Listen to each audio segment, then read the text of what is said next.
Good afternoon. How's everyone doing?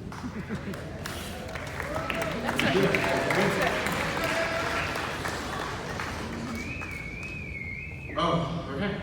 Before I begin to talk, I want to thank Mr. Garcia for making this ceremony possible. I can't believe I actually fit in the suit that he's letting me borrow right now. For everyone attending, teachers, band, choir, students, but in the highest, thank you veterans, patriots, and heroes for attending today. There's nothing like ordering a package and waiting for it to come in. How cool it's going to be, how it's going to help, make you happy, and you're just on the edge of your seat waiting to get it.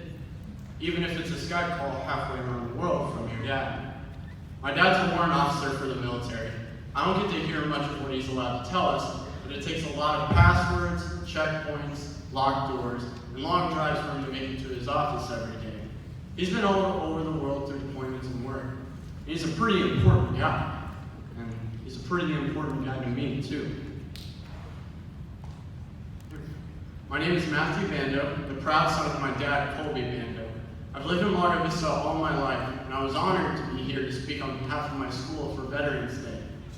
Veterans Day is a day with many characteristics, with one being a day of recognition. In this speech, I wanted to address some sides of Veterans Day that I don't feel get the attention that they deserve.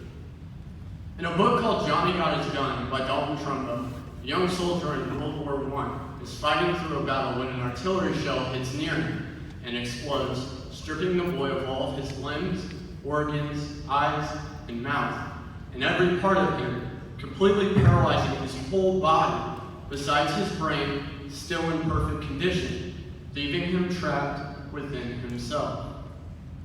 Said by G.K. Chesterton, courage is almost a contradiction in terms. It means a strong desire to live, taking the form of readiness to die.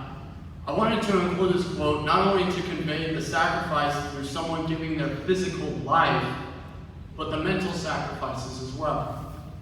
In an article done by Lifeline for Vets, over 20% of veterans who served in the Iraq and Afghanistan wars have been diagnosed with depression, post-traumatic stress disorder, traumatic brain injury, and a plethora of other mental health illnesses. It's so disturbing to say that. These are men and women, not a statistic. The sacrifices span more than our brave soldiers, but their families as well. The role of a family at home when a parent is deployed, sent off, or away can be tough, to say the least. Before my father was deployed, we went to a pottery shop to make bowls and vases for me and my siblings. As we made our little crafts, my mom made a really large bowl with my dad's handprints on both sides in bright white colors and paint. Now, what in the world does a bowl with really crappy painting have to do with Veterans Day? I remember one time my sister crying, and for some reason, my mom grabbing the bowl from the shelf, putting my sister's hands on my dad's handprint, saying, "It's okay, you're in Dad's hands." I was too young to understand what was going on, but it wasn't until I was much older that I had realized what had happened that day. The family of the soldiers involved in the scheme of being a soldier. Could you imagine going weeks and weeks at a time to get a call from your spouse for only a matter of minutes at a time?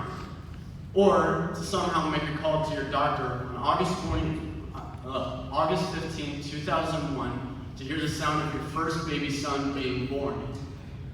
It's these physical sacrifices that is just as important and impacting as a severed limb or a bullet taken. Not being there. The honor it is for me to be saying this speech, the gratitude and appreciation I have will never amount to what all of you have done for me. The next speaker and the kids here today, and America is one. To put your life on the line to protect millions of people that you've never met, in the name of them waking up to a newspaper, a fresh cup of coffee, and being able to say, "I am a..."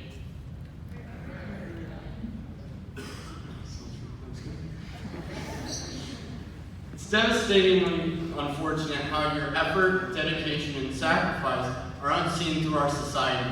I couldn't fathom going away for months to do the hardest job on the planet, to come back from a horrendous jungle, 58,220 brothers and sisters short to have someone call you a baby killer.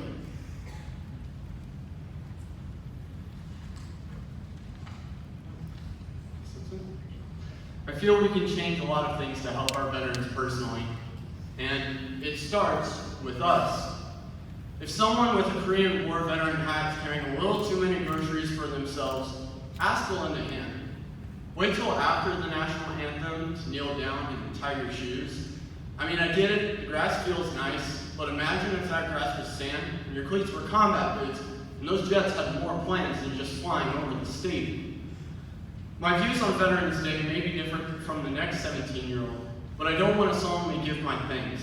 I wanted to give my respect for you, understanding for your families, and to point out some aspects that are overlooked in Veterans Day, so you would know that I wanted to thank you on that too. So, thank you.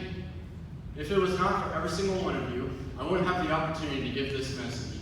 Go to a school, have a home, a meal, or a bed, and most importantly, a life of freedom. Thank you.